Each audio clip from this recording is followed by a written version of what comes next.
So I had a really great question the other day about knowing how to split up your training in terms of how much time and energy you spend on strength work versus engine work, or how you know how much time to spend on high intensity versus low intensity work. And it's just a really insightful question because straight away you know that somebody's really thinking about the structure of what they're doing to get the outcome that they desire. So it's really, really good to know this, and that some of the types of things that we speak about in our gym is coming through, and people are getting inquisitive about it. But here's a little bit of a breakdown. So if we was to kind of strip everything right back to the beginning and think about what we're trying to achieve in terms of our training, what's the outcome that we're after? Now, in most people's cases, we want a bit of everything. So there might be certain things that are a higher priority. For example, some people might want more strength, some people might want more endurance, or recognize that one of those is a weakness, so it needs more work. But typically we all want a bit of everything. So like, how do we then decide how much time to spend on each thing? Well, that would be the first question. It's kind of looking at the person in front of you, or assessing yourself and finding out what for you needs more work. What's the biggest barrier to your progress right now? Is it your strength or is it your endurance? So if we was to look at strength versus engine, there is an overlap. So people tend to think very much of it being like two completely different ends of the spectrum. You've got pure strength work where you're getting as strong as you can, and it doesn't really affect, or potentially it negatively affects, is what some people think. It negatively affects your engine building, and equally the other way around. When you build engine, it negatively affects, or at least it doesn't help your strength work. And that's not true at all. The two very much overlap, especially when it comes to training for like your body being able to do different things. So if you take somebody who's purely a runner, they will have really good engine.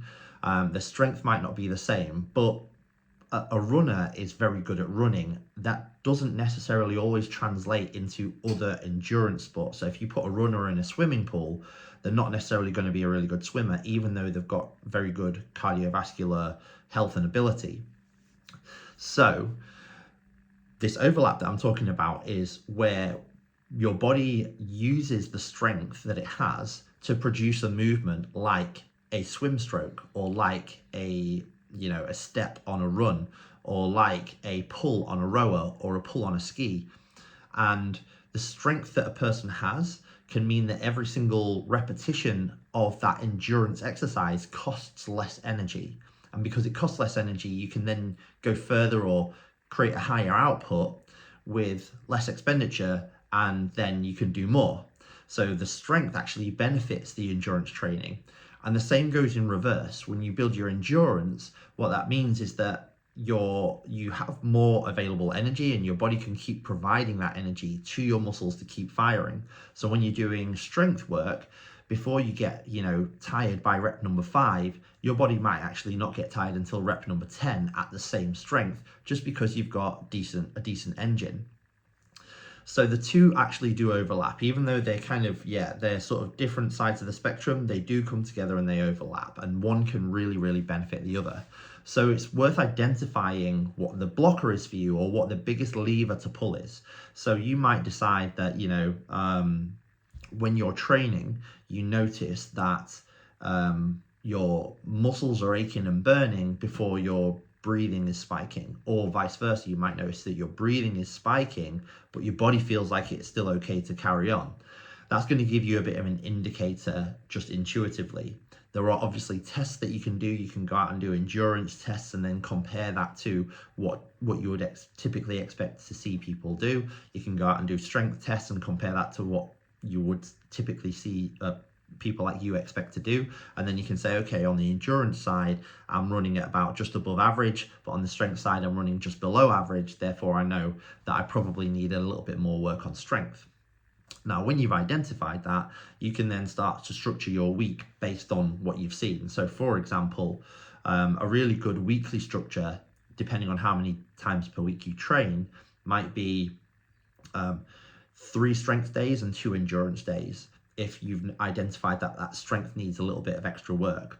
Equally, if endurance is either what you need for your sport or it's the thing that you're lacking more of, we might decide to flip it and have 3 endurance days and 2 strength days or something like that. But it's really going to come down to your starting point, what your current ability is, and then knowing what your end point is or the direction of travel that you're heading so that you can identify where to put more of your time. Now, it could be heavily tailored one way or another. If you're like an endurance runner, for example, you're probably going to spend most of your training doing some running. But this is a hot tip for anyone who does enjoy a lot of running. If you're not doing any strength training, you're shooting yourself in the foot, because it's like a criminal offense if you're not actually doing the stuff to support the sport that you're engaged in. And same the other way around. If you're a strength athlete and you're not doing any cardio work, then you're completely shooting yourself in the foot. You can become better at whatever it is that you're doing by making sure that you have some of the other in there. But in terms of how much, it's going to come down to a bit of a self-assessment and recognizing within yourself what needs more work and then trying to tailor it to that. Now, for a general physical preparedness program where you're trying to make sure that you're building both strength and endurance, which is what most people are trying to do most of the time, you probably want a little bit of a balance between the two. But ideally, there's arguments for and against like an interference effect. Ideally, it's useful, I think, more in terms of not necessarily the interference effect, which is this idea that if you train both strength and endurance in one session, they interfere with each other and you don't get the fullest effect from the training from either. It's debatable and it really depends on the programming, but it just makes life simpler a lot of the time to just have separate days where you've got a day more tailored towards strength work and then a day more tailored towards cardiovascular work. You can kind of put your attention on it, know what you're focusing on, and you don't have to code switch from one to the other. That's just kind of my personal opinion, but it really does come down to, programming, coaching, and the intelligence of those things. The second part to this question, though, was high intensity versus low intensity. And again, it kind of has the same answer, apart from it's weighted one way, I would say. So you want both high intensity and low intensity training because they train different parts of what your body can do. So like different energy systems, different metabolic pathways. Your lower intensity stuff is what we call like your engine building work. It is what teaches your body to go for longer and can do more before it starts to run out of energy. Your higher intensity stuff teaches your body how much it can exert for what period of time. And it's almost like the difference is training your body not to be surviving, but to be able to continue and thrive for longer. And the other one teaches your body how much it can survive at what intensity before movement patterns break down or before your energy levels plummet.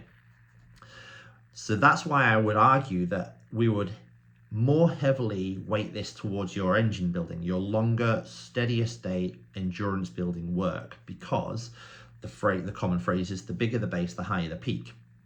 If you don't train that and you're just constantly training at high intensity, then you're trying to go hard for a longer period of time without much of an energy system that can sustain it.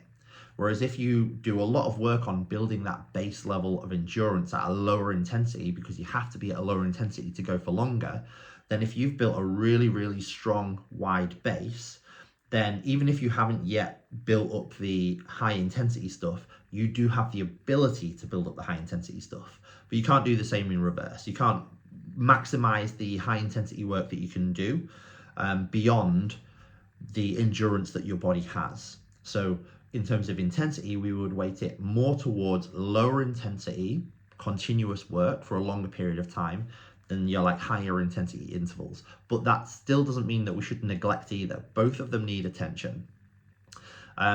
Again, a good way to look at this might be you have 1 or 2 sessions a week that are longer, low intensity work. And then you could still have, 2 or 3 sessions a week with higher intensity work, but those higher intensity sessions are going to be shorter blocks. So for example, you could go out for, a 45-minute run one day at low intensity, and then on another day you could do 45 minutes of steady state conditioning in the gym.